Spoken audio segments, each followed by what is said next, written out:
Everybody's carrying a bottle and sipping continuously because the marketing machines have done this to them. Excessive consumption of water, especially if it's done in small sips, will lead to swelling of the brain. At the same time, when you need water, if you don't drink, it'll cause damage to the system. It is not just about drinking liquid water, you must eat high water content foods.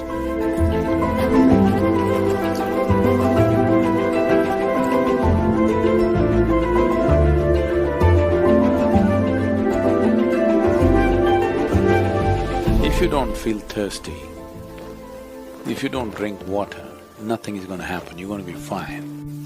It's only in America, in cold climate, everybody's carrying a bottle and sipping continuously because the marketing machines have done this to them that they must drink lots of water. Excessive consumption of water, especially if it's done in small sips, body absorbs. When it absorbs, the sodium levels, which are very delicately balanced, will drop. The rest of the body also is affected but may not be so noticeable, but in the brain, sodium levels dropping will lead to swelling of the brain. This does not mean your brain is growing. It means… swelling means it's a kind of sickness, okay?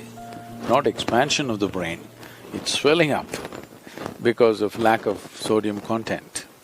So because there's not enough sodium, more water goes into the brain, trying to supply the required sodium to keep the balance. So more water in your brain means you will slosh. Psychological imbalances will come when you manage to absorb. See, if you drink lots of water at one go, body will decide how much to absorb, how much to throw out. But if you keep sipping through the day, body kind of gets deceived and tends to absorb more water than it should. But let's say right now you drink 2 liters of water, all of it is not going to go into the system. What is needed, it'll take, rest of it will be shunted out.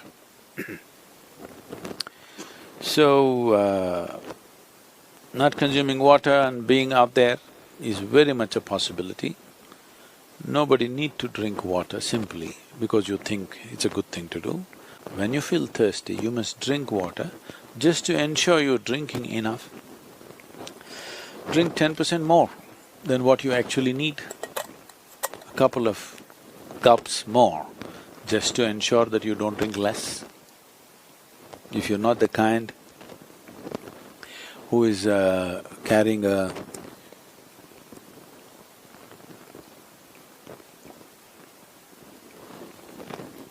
water bottle with you every minute of the day, then it's good to drink little extra water so that when the need comes, you have a certain amount of time before you can drink, that it's not an emergency.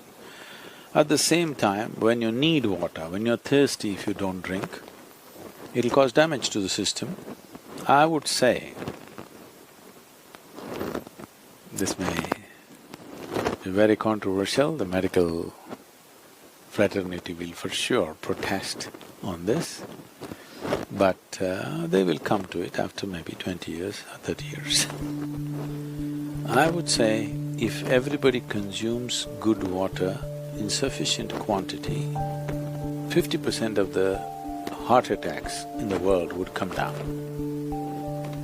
The damage to the heart is immense when the water that is needed is not there in the system. But when I say water, it is not just about drinking liquid water, you must eat high water content foods. If you eat a fruit, it's nearly 90% water. Vegetables and other things are over 70% water. Minimum 70% water content must be there in the food that you eat. So, very low water content food you eat and it goes and gets stuck in your… like concrete, it sits in your stomach. Now you drink water, that's not going to help. You must eat high water content foods. When you consume food, at least it must be level with the percentage of water content in your own body.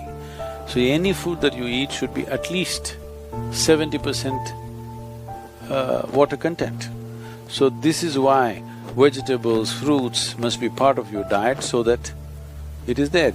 Not consuming water in certain situations is okay, but if there is an indication of thirst, you must drink water.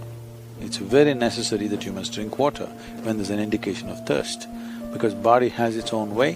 When it indicates you need water, you must give it water within 20 minutes or at least at the most half an hour. You must drink substantial quantity of water. If you drink enough water, then body will choose how much to take, how much to reject.